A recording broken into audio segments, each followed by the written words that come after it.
শুভ দুপুর বন্ধুরা।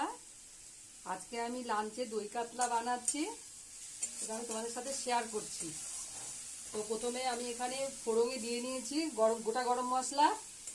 তো গোটা গরম মশলা, তারপরে দিয়েছি পেঁয়াজ, আদা বাটা, জিরে, ধনে, লঙ্কা গুঁড়ো আর একটু নুন দিয়েছি, আর সাথে একটু চিনি দিয়ে আমি মশলাটা কষিয়ে এবার আমি দইটা এখানে রেডি করেছি। নুন দিয়ে দইটা একটুখানি মিক্সিতে আমি ঘুরিয়ে নিয়েছি জাস্ট। তো ঘুরিয়ে নিয়ে এবার এই দইটা আমি দিয়ে দিলাম।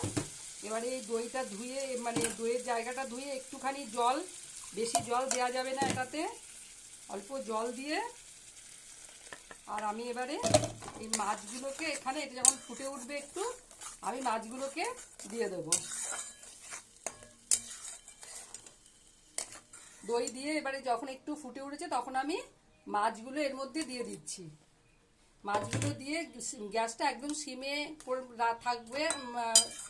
আর এবারে এটা একটুখানি হালকা ফুটে গেলেই আমি এটাকে নামিয়ে নেব।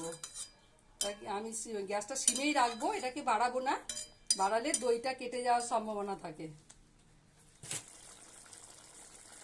এবার আমার দই কাতলা রেডি, আমি এবারে পরিবেশন করব।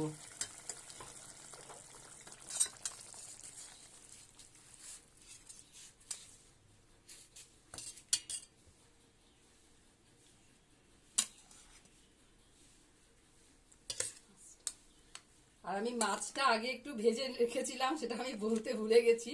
হালকা করে আমি ভেজে রেখেছিলাম মাছটা।